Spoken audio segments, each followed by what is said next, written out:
We do carry a lot of business customers because we do tend to have lower full coach fares than our competitors, but we're still 75% leisure customers. Okay, thank you. Michael, as you know, Ryanair has been the poster child for better and sometimes worse of the successful LCC business model. And in your opening comments, you indicated that it's a very successful model and something it appears that you're very comfortable with.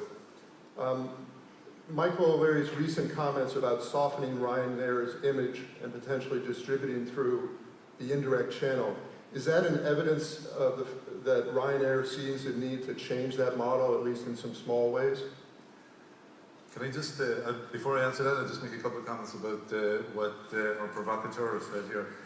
I think Southwest has moved from being the original low-cost carrier to being now, in many cases, as expensive or more expensive in cost terms than their competitors. And, you know, that happened. I sat through a 45-minute presentation by Gary Kelly 6 years ago in New York, and he never once used the word cost. Now that's heretical in our terms, you know. So clearly that filters down to the rest of the passenger, the staff and the management, and that's how they run the business. And that's a bona fide way to run a business. In our view, it's not the way to maximize shareholder value, but that's another issue, right?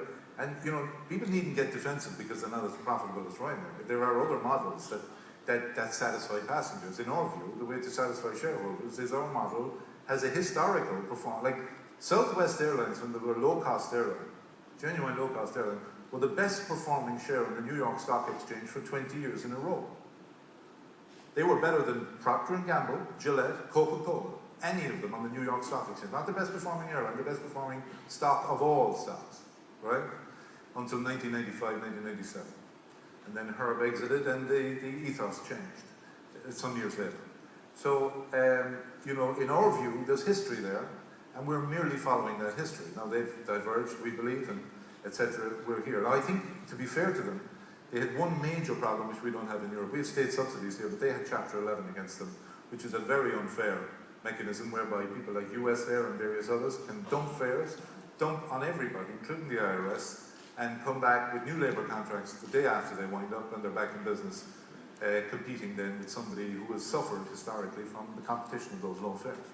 And that is thankfully something we don't have here in Europe. And it's a huge, it's used more in the airline sector in the States than any other sector, I understand. Is that true?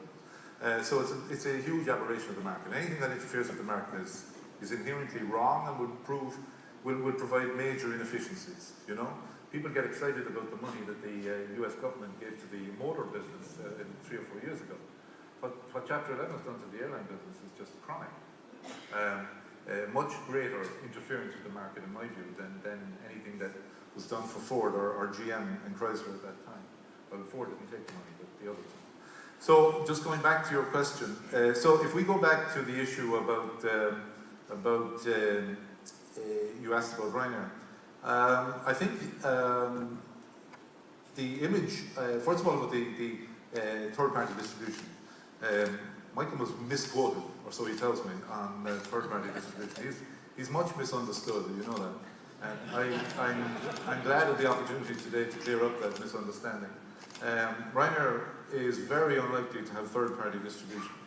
We have a fabulous distribution system. We have the busiest travel website in Europe, if not in the world, certainly in terms of transactions and unique visitors. And why we would need the help of a third party to distribute, even though we know a considerable portion, small, an unhealthy, high single-digit proportion of our business is distributed illegally or unlawfully through online travel agents, whom we are fighting in every legal jurisdiction in Europe because they're unlawfully screen scraping our website and charging passengers handling fees on top of our fares. Well, you know, if passengers will pay handling fees on top of our fares, we'd rather have that revenue than give it to a third party who is unlawful. And by the way, not subject to any of the rigors of advertising standards authorities or any of the other consumer quangos that are around Europe that give airlines such a hard time over whether they dot this I or cross this T in their advertising. These guys are going around misrepresenting airfares as being lower than our airfares, and then add on a 25 quid handling fee at the end. And they're getting away scot-free. What interests me is that US funds, who are, you know, maybe less ethical than they portray themselves to their investors in the US, are buying these companies without any reference to the fact that they're behaving unlawfully here in Europe. And we have a number of incidents of that here in Europe already, with e-drinks in Spain, for example. And it's interesting to go to Barcelona or Madrid airports. The biggest ads now are not for airlines, but for these online travel agents. But they will get their comeuppance eventually, and in our view, the market will properly prevail. So going back to the other issues of customer service, I think, you know, we have had very strong organic growth. We have had circumstances where we seemed to have customers would, and as Michael has colloquially said, walk barefoot over broken glass to get our low fares. I suppose that's not 100% true. The extent to which it is true is difficult to quantify, but there is some truth in it. I think we need to be better at communicating with customers, both digitally, on the web, you know, through mobile, etc. All the other ways you communicate with them, and that's no big deal. We'll do that. We also need to be perhaps maybe a little bit less vigorous in the implementation of, and when we're taking, you know, 70 euros from somebody for a bag that doesn't fit into a size, then we should do it rather, not with glee, but with sympathy, I would have thought would be the right tone, you know.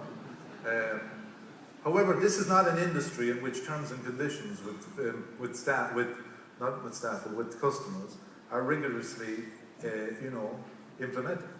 If you go to a bank and you tell them you have no money to pay the loan, they're not going to write it off. They're going to double the interest rate.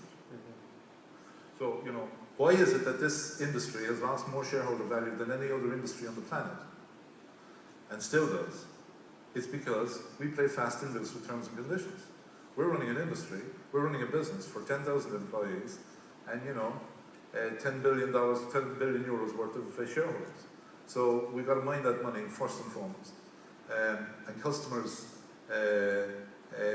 you know, we will do the right thing for customers, we will also do the right thing for our shareholders. And there's a balance to be reached. Perhaps we've gone one way, perhaps a little bit too much. We certainly have many announcements coming. We've already made an announcement this week about things we're doing on the web, and some other changes in our terms and conditions. But, you know, we have the best punctuality, which is a byproduct of certain baggage policies we have, to a certain extent. It's also vigilance on other issues, obviously. But, like, you know, I travel with Aer Lingus, I travel with other airlines. We all have the same problem. If every passenger brings hand luggage onto the aircraft, there's enough room up on top for them all. That's a fact. You know, and I sat there while, you know, the most sympathetic captain in the world trying to put a quart into a pint bottle. You can't do it. And in some cases, you upset the passengers doing it. And you certainly can't get the plane away on time. Right. You know? So there's a whole lot of compromises here, and people value our punctuality. It's industry-leading punctuality. They value lots of other things about what we do, and we don't want to throw out that baby with the bathwater. So the idea that you know, there's only wholesale changes is wrong. We're learning like everything else we do. There's some changes announced, there'll be more changes. But we don't want to throw out what's good about Ryanair when we are carrying 81 million passengers. We're growing faster than any other airline has ever done in the world, let alone in Europe. And that has to mean something. But it doesn't mean we have it 100% right. I accept that. Thank you. And I should add, first of all,